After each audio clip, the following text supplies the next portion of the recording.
sànq moom mi di ki nga xamante ni si moo di Mbagnick Diop kon rek ngeen daal di jàpp ni daal nañ koy may li nga xamante ni si moo di liberté provisoire bu ñu si ko ndiko ci Madiambal Diagne mi joxe information bi moom Mbagnick Diop moo sax nekk président du mouvement des entreprises du Sénégal daal dinañ koy bàyyi ginnaaw ba rek daal ko placé li nga xamante moo di garde à vue dem waaye nag nañu xam ne actuellement il demeure à la disposition de la justice conformément aux procédures en cours kon bu ko justice soxlaa dina ko rek daal di woowaat alors décision bi nag Abdou ngi jugee ci ginnaaw bañ ko placé en garde à vue démb altine ndax ñi nga xamante ni si ñoo di waa DIC ñoo ko rek daal di def ci li nga xam ne moo def enquête ñeel le pôle judiciaire financier ci rapport bi nga xamante ni si moo di rapport bu CENTIF kon nag moom daan nañ koy libéré li nga xamante ni si daañu ko may liberté provisoire mu nekk benn soulagement boo xamante ni si ñenn ci ay jegeñaale daal dañ ko alors Abdou rapport CENTIF bi ba léegi mu ngi wéy di jur ay coow ci la mbirum Farba Ngom bokk ci la mbirum Amadou Sall bi ñu doon wax ci la bokk Wally Seck mi tam mi ñu doon wax barki démb Ndiaye fan yëpp ci la daal ba xoolal ab mbirum CENTIF ban jàngati justement ak itam ñenn ñi nga xam ne ñu nekk ay personnalité. Voilà, merci beaucoup Sokhna Adji. Permettez-moi de redire encore bonsoir à tous les téléspectateurs de Live Sénégal et de dire encore bonsoir à l'équipe Live Sénégal. may nuyu aussi les membres de la CAD 1050 de passage, le bureau exécutif, les commissions ñëpp maa ngi nuyu leen di sant. Voilà, merci beaucoup. Je pense que damay revenir tout rek si sa question bi concernant CENTIF. D'abord damay encourager l'équipe yi nga xam ne tey depuis peut-être la mise en place depuis seen démarrage de travaux ba léegi. ñu ngi wane xarañte professionnalisme. Tout à fait. ba tax na tey jàpp nañ ne képp koo xam ne rek ne laale woon na. si alalu askan bi dañ lay woo déglu la. Voilà, donc dañu encourage d'abord l'État si l'efficacité boobu parce que c'était pas évident et neexul aussi pour l'État jël risque yooyu. Parce que parfois dañuy miser su ñuy jàpp rek bañ a xalaat yan risque la nguur di jël. Tout à fait. Mais day fekk ne gor ci wax ja avant tout c'était une promesse électorale dire aux Sénégalais que ne bu ñu ñëwee yépp loo xam ne lu métti askan bi nañ ci taxaw et Dieu merci gis nañ ne CENTIF bu mu ñëwee ba léegi aussi gis ñu fi tey ku ma am na ndey ku ma amul ku ma am na ndey ku ma amul baay. Comme on le voyait à l'époque avec bu ñu fi ñëwee avec le nouveau régime de Macky Sall bu ñu doon wax audit dañ doon gis ne que parfois bu ñu ko déclenché mujjul fenn enfin nañ ko tegaat suuf parce que ñu bëri ñu trente mais gis nañ seen bi ñu déclenché ko ba léegi. amul benn yoon koo xam ne que tey ciblé nañ ko. quel que soit approche bu nga am ak état bi. mu ñàkk def liggéeyam loolu rek war na ne kon xarañte bu mu am impartialité mais aussi si logique bu mu nekk wàcc ko. boo tax na tey képp koo xam ne jàpp naa ne tey woo nañ la. jusque dañ laa war a woo pour déglu la. donc nag kii ñu nga xam ne aussi mën nañ ko liberté provisoire day firnde rek ne encore une fois manipulation bu opposition du yëkkati chaque jour amul. dañu faral di wax ne que am na opposants yu bëri dañu feebar ils sont dans des prisons dañu war a mën a bàyyi ñibbi. mais c'est des questions politiques ñoo leen fa téye foog naa kii ñu bàyyi ñibbi prouver que ne c'est archivement faux encore une fois. Ok. Détention politique amu ci. lu ci am mooy nañu am le courage wax la vérité aux Sénégalais. D'accord. ay nit lañ ñoo xam ne peut-être jàpp nañu tey laal nañ lu ñu warta laal. laal nañ loo xam ne du seen moomeel. laal nañ loo xam ne du moomeelu Sonko du moomeelu Diomaye du moomeelu Abdoulaye Faye moomeelu askanu Sénégal la. Tout à fait. donc loolu il faut que ñu nangul ko askanu Sénégal. jàpp na tey nit loo moomul. dañu toll foo xam ne bàyyi la tudd. ci kaw loolu nag wóolu nañ leen. CENTIF mu ngi def liggéeyam. dañ leen di encourager. Tout à di fait. wóolu peuple Sénégal ni ñëpp jóg taxaw. gën a dooleel CENTIF. xam ne que lii muy def. deful ko pour A pour B mais daf koy def au nom du peuple. daf koy def pour le peuple daf koy def pour le Sénégal en miniature. D'accord. en tout cas man jàngat boobu laa ci am lu ma ci am. Alors. di wax ne nag aussi amul laal fii mu coow fépp fu mu war a laal. bu ci régime bi ku ci laale. na CENTIF jël ay responsable daf def liggéeyam. Toutefois. en tout cas message Alors, bi laa lu ma ci- mais lu ma Abdou ci- yaa ngi wax sànq sur le cas de Farba Ngom ñu bëri jàpp ni c'est une cabale politique bu ci am parce que tamit Farba ba léegi nii amagul condamnation amul dara ñu jël ko tëj ko ci kaso bi bàyyi ko foofu noonu ba léegi waxaguñ ci dara ci loolu tamit ñu gis ni Farba ses avocats def nañu ay demande de liberté provisoire ba léegi Fara lu def ñu wax ni dafa feebar ñu def ay expertise médicale ba léegi nii nee nañu conditions yi mu nekk méngoowul ak maanaam yaramam méngoowul ak les conditions carcérales déjà ñu bëgguñu woon yóbbu ko pavillon spécial dañ ko war a bëgg bàyyi mu ñibbi ci añ mais ba léegi nii dañ koo bàyyi biir kaso bi alors nit bu tollee foofu feebar jërul tamit ñu génne ko parce que y a beaucoup d'alerte yu ñuy wax si jamais Farba meurt ci biir kaso bi la responsabilité incombe à l'État du Sénégal. bon man avant tout. dama koy ñaan yàlla na ko yàlla may kattan ak wér. parce que en tant que musulman en tant que croyant. yéenoo ñu gis doomi aadama mu feebar dañ koy ñaanal wér. tout à fait yàlla mi mun a yëkkati yàlla na ko yàlla yëkkati may ko kattan ak wér. voilà lu ma ci wax rek mooy. je pense que cavale politique moo bi day xaw a diis tuuti sax. tellement que Farba fu mu toog xam na ne benn guerre politique amul ak contre sa personne. wax naa ko plusieurs fois. loolu nga yaakaar. non si loolu moo am du question yaakaar non loolu moo am. may Farba Matam moo fa teg tànk de Abdou. ma ne nga ko reetaan la Sénégal dafa neex quoi. ah bon d'accord naa gis naa parfois communication ni Farba Matam moo fa teg tànk ay waxu daanu saret la rek yaay gi. ah oui Farba na teg fu dul Matam na fa teg tànk dama ne Farba n'est pas un adversaire il ne sera jamais un adversaire te motul adversaire chaque jour ma wax leen ko. fu pas peur de c'est-à-dire Farba il faut que non il faut que gars yi bàyyi di divertir le débat bi man quand je vois des gens souvent des érudits voilà ay kilifa yu toog ci place di naan que c'est un adversaire politique bon damay jàpp ne peut-être wax pour wax la rek man wax lu leen neex la mais ñoom xam nañ ne Farba n'a pas les ressources qu'il faut pour être un adversaire de Pastef wala du régime c'est impossible. pourquoi non parce que amul qualité yi amul compétence bi amul taxawaay bi benn da ci mun a am ñu mun ko ci xalaat peut-être mooy côté finance wax naa ma ne la bu fekkoon ne tey ñun finance. exemple tey force finance. mun a nekk adversaire régime bi du mos a egsi au pouvoir. duñ mos a dégg sax premier ministre ni président ni député du mos a am pour wax la que tey mënuñu def en face pouvoir boo xam ne ils ont tous les armes. financières. jar leen ñu sàcc ay milliers de milliards. te terewul malgré tout on les a défiés. stratégiquement bu egsi pouvoir. damaa jàpp na tey ñu ragaluñu Farba parce que côté domaine am bu léegi nag du ma sax bu tout le temps di revenir sur son sujet. dama ne ñu ko fa téye. ñu xarañ la seen domaine. ñu xarañ la seen liggéey. buñ ko fa téye rek parce que dañ ko far a téye. deuxièmement Farba tey bokk na si yor na pôle avocat yoo xam ne ñoo gën a diis si Sénégal. jàpp naa ne tey donc ñàkkuñu les compétences qu'il faut ils vont user les voies. yoo xam ne tey war nañ fa mën a jaar ba seen client mën a am seen liberté bu ñu bëgg. deuxièmement dégg naa un de ces avocats. démb muy joxe benn leçon morale bu am solo. te foog naa peut-être ñoom tey lañ ko door a jàng mooy que ne bàmmeel dafa xat te adduna amul solo. bu ma ko déggee démb sama xol dafa je disais que. quand je vois un certain Youm. qui donne des leçons morales. où était ce dernier de 2021 à 2024. Farba dañ ko tëj kenn reyu ko. pourtant dañ doon rey ay doomi Sénégalais wala boobu dañu fàttoon ne bàmmeel dafa xat.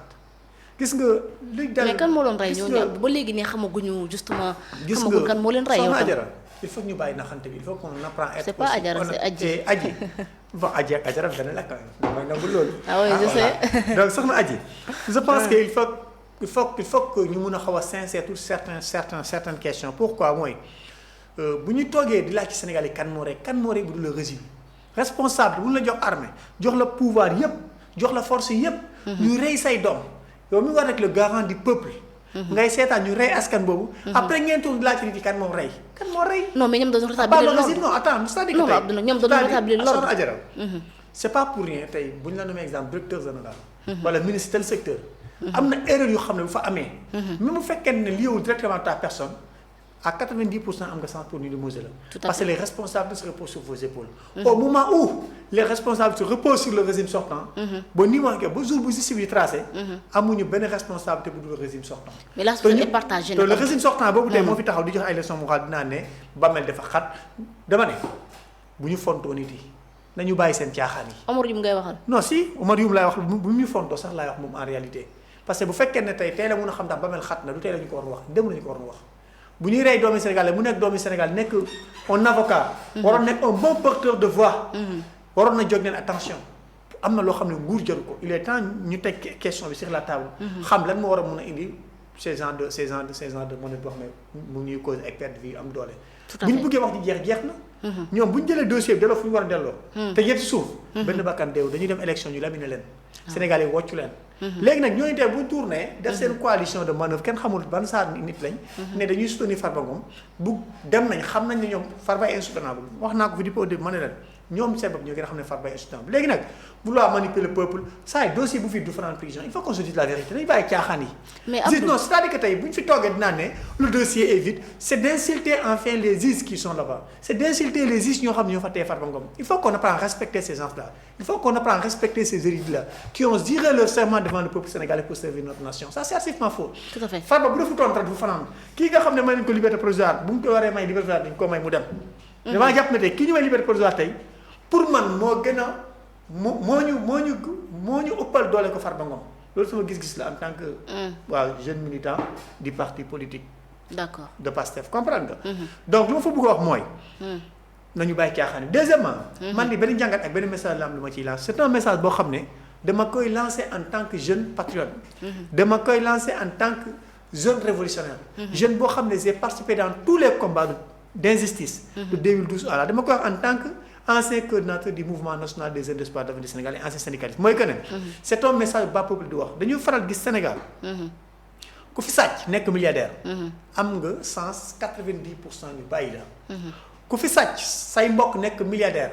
am nga 90% pour ñu sàcc ñu bàyyi la. ku fi sàcc ay milliards. xaraam nga def ci prison bi 2 ans wala 3 ans. te pourtant boo génnee Sénégal. dem tuuti fa xaw a sori. wala koo xam ne néew doole la.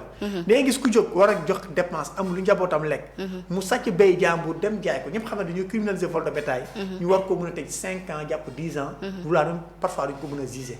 loolu nag mu ko nekk kumba am na ndey kumba amul bàyyi depuis l'indépendance ba la ñu pendant ces 65 ans ñu ngi koy dund. tout à fait et là j'en profite pour lancer un message fort à Yacine Fall. na jël ay responsables dem ci loolu. on ne veut plus voir cette justice à double vitesse. ak foo mënta far nag parce que souvent même si c'était pas des questions politiques. na nga sàcc rek nga nekk doomu milliardaire. wala ñu médiatiser le dossier. tu as mis sens pour que ñu créer la ay dossiers. ñu fi jàpp yëpp ñu créer ay dossiers ñoom ñoo teg seen bopp ay grève de faim la ñuy initier dans les prisons dans les prisons d'ailleurs. dañuy dugg ñu tëj leen ñu initier ay grève de faim toog semaine. comme votre leader tout à fait. mais c'est normal. comme initier ay grève de faim. bon à un moment dañu indi ay dossiers médicaux ñu war la bàyyi au nom de quoi. am na ñuy dee ci prison yi lu leen fay rey feebar la. damaa jàpp ñu fi yuuxu am na ñu leen gën a feebar foofu ñu ngi tëdd dans les prisons te kenn xamul leen. te kenn waxul leen donc àq boobu il faut ñu ragal ko d'abord. justice Sénégal il faut mu njëkk a ragal àq boobu. fexe tey ba ñëpp nekk au même pied. léegi nag question kii nga wax muy le maire d'Agnam. damaa jàpp ne tey am na un pôle avocat aussi dynamique. tout à fait te jàpp naa ne dañuy respecter seen démarche juridique. yu leen war a mun a permettre ñu am gain de cause. d'accord Farba aussi na gars yi xam ne que. nous le régime on n'a rien contre Farba et on n'aura rien contre Farba. yéen a waxoon dañ koy jàppale problème Farba la. waxoon ak justice suñu Sénégal directeur non campagne loolu ay terre la du ma sañ wax ay ñoo waxoon nañ ko jàpp ñu ko waxoon duñu ay juges. ok ñu ko waxoon duñu ay juges. d'accord mënuñu juger Farba Ngom mënuñu jàpp Farba mënuñu ko jàppalaan. à un moment donné aussi il faut gis nga waxtu dofee nopp yi koy déglu wér. te surtout vous la presse il faut savoir orienter le débat dans le sens de l'intérêt du peuple. ok parce que Ousmane Sonko bu taxawee Matam exemple du ñu jàpp Farba. yéen xam ngeen ne ban contexte la ko waxee ak ban posture la ko waxee woon. mais Ousmane Sonko n'est pas un juge. il n'est pas un procureur. il n'est pas un avocat. ni un policier ni un gendarmerie. amul benn prérogative tey yu ko war a mën a may doole bu mu jàpp Farba. te ñëpp xam nañu tey ñun pouvoir bi ñu nekk. l'indépendance de la justice boobu ñu doon yàgg a xeex. ñëpp gis nañu ne imposé ñu ba mu mot si. ah non l'indépendance de la justice Abdou moom boo fi wax de l'indépendance de la justice moom non boo fi wax te là yéen seen nguur la ñuy jàpp ku génn ñu jàpp la tëj la li ñu tëj ay ñoom Bassirou Fofana yeneen ak yeneen c'est tellement banal. aji foo teg loolu ku génn jàpp tëj la. kan moo fi génn jàpp ko tëj la defoo dara. xoolal Bassirou Fofana lu ñu koy jàppee. lu mu def diffusion de fausses nouvelles la ñu wax. ba léegi ani bonne nouvelle bi. non attends ani bonne nouvelle bi. non loolu dama laajte ko justice bu ko accusé c'est-à-dire il y a des choses yoo xam ne wax naa la boo ko waxee c'est comme d'insulter les juges quand on dit que jàpp nañ ni parce que diffusion de fausses nouvelles ñu bëgg a taxaw ne deful diffusion de fausses nouvelles yow journaliste nga non sax jaay aussi plateau est-ce que jàpp nañ la. Adja il faut gis nga soxna Adji il faut quand même ñu bàyyi naxante bi. d'accord et qu'on se dise la vérité face les yeux dans les yeux qu'on se dise la vérité devant le peuple sénégalais dama ne. ku fi deful dara duñ la convoqué. d'accord ku toog plateau nag micro yi wóor la. nga lekk ceeb bu neex. am le courage wax loo xam ne du dëgg. saa bu ñu jàppee assumé ko. c'est ça la vérité hein. alors ci CENTIF ba dañu fi génn. ce rapport CENTIF là nee nañu moo épinglé aussi Mohamed Dieng le directeur de 1xBet mooy ki nga xam ne moo accusé Lat Diop pour corruption alors Mohamed Dieng ba léegi génn na nag taxaw démentir mais ba léegi ñëwagul dëkk bi est-ce que ñu bëri jàpp ni Mohamed Dieng est-ce que amut doom bàjjen ci gouvernement bi wala mu jege leen parce que toogoon na fi ay jamono tabaski doon séddale ay 100 000 à travers benn fondation Mohamed Rassoul ba léegi nii rapport scientifique apparemment bu la tuddee automatiquement dina yóbbu mandat de dépôt la garde à vue comme li daal Mbagnick Diop comme li daal Farba Ngom comme li daal ne mais Mohamed Dieng day mel ni moom il n'est pas inquiété ci li nga xamante ni si moo xew. bon je pense que man cas boobu mënuma ci wax lu bëri parce que amaguma ci quand même terme yoo xam ne wala jugement boo xam ne war na mën a permettre wax te man damay faral di wax ne que bugg ma mukk di jiiñ nit loo xam ne waxut saa yu waxee si doomi aadama day fekk justice wax ci yow ba pare wala ñu si war a wax ci ba pare pour son cas lu ma xam boo xam ak lu ma gëm mooy damaa jàpp ne même le président de la république bi nga xam ne moo ñu dirigé saa yu ko scientifique épingle day dem wuyu ji waxatuma nag ak foo munta far ak quelle que soit sa appartenance quelle que soit sa approche avec le régime foo munta nekk buñ la épingle jàpp nañ laa war a teg gisuma doomi aadama bu la war a mën a empêcher pour nga dem loolu moom foog naa le président a été très clair avec tout le monde le premier ministre a été très clair avec tout le monde et le régime en réalité a été très clair avec tout le monde loolu di xaar ci ak Mohamed foo Dieng munta far da ngay dem wuyu loolu boo ñu nee loolu ñu xaar daa mel ni ñu ñooy jàppaate loolu c'est la justice sénégalaise wax naa ne justice bi aussi dafa am ay démarches man je suis pas un expert sur le volet juridique mais lu ma gëm mooy man damay je ne peux faire interpréter leurs démarches en fonction si lu ñuy doxalee tout à fait lu ma gëm ak principe yi ñuy incarné mooy même boo nekkee un militant de Pastef nekk membre fondateur de Pastef joxe sa bakkan sax ngir Pastef boo defee lu dul dëgg yoon day dal sa kaw kenn mënu bien si sûr dara c'est évident mais votre journaliste préféré Ngoné Sali moom nee na rapport bi dañu am journaliste préféré tudd ko mais seen journaliste la c'est le Moi, journaliste c'est du sa journaliste yow doo ko suivre bon man xaw ma boo nee votre journaliste préféré rek mooy waaw kon waaw léegi journaliste préféré de certains militants de Pastef et sympathisants parce que ñu ci bëri moom la ñuy topp bien sûr parce que c'est la grande pour ñoom c'est la grande journaliste alors moom nee na rapport bi daf koo cité mais rapport bi tudd ko rapport scientifique boobu ba léegi tamit moom tam ñu ngi xaar ba xam dina réagir mais ba léegi tamit kenn tudd ko vraiment tamit là aussi rapport tuddi ki ñu nañ ko jàpp ba pare en plus moom nee na am na présomption d'innocence parce que léegi ni xamaguñ ba xam moo def wala defu lañ la moo tax ñu bëgg a nangul ñoom seen présomption d'innocence te nanguluñ ko ñeneen ñi soxna Adjara man wax dëgg loolu de maa ngi koy door dégg tey sax que rapport épingle na ko ou pas mooy bu xam ba pour mu wax la que ne y a des questions yoo xam ne man souvent ça ne m'intéresse même pas. D'accord. parce que damaa jàpp ne tey. gis nga dëkk bu ñu ko bëggee liggéey. daa am ay démarches yu ñuy doxee. tout à fait on ne peut pas être partout. wala chaque jour ko jofee ñuy gëstu si loo xam ne peut-être pour man amalul askan bi njëriñ.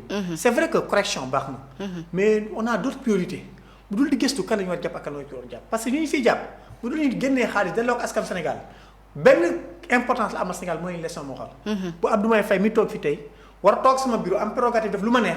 moo ko war a def ma sóoraale suba. bien sûr toog naa askan bi peuple bi xam na ma waruma mën a profité samay image def loo xam ne c'est de manière injuste. donc leçon war lañ ci mën a tëdd en dehors de ça. je ne vois pas l'importance wala impact bu mu amal. le régime qui est en place. léegi nag je pense que tey wax naa la ko ma ne la. ñu fa nekk ay nit ñu xaral lañ. ñoo xam ne man de am naa wóolte si ñoom. bu bés bi ñu may woon loo xam ne jot nañu ñu dute si ñoom. bien sûr képp koo xam ne cité nañ ko. yoon laaj ñu jëlee ko yoon laaj ñu topp ko. gëm naa ne dañ ko topp loolu rek laa am lu ma ci mën a indi le reste nag mënuma ci avancer sans pourtant avoir am ay preuves yoo xam ne war naa ci mën a baser pour avancer. d'accord merci beaucoup Abdou c'est important alors bala ñuy génn ci mbirum justice mi. Lat Diop aussi démb ses avocats génn nañu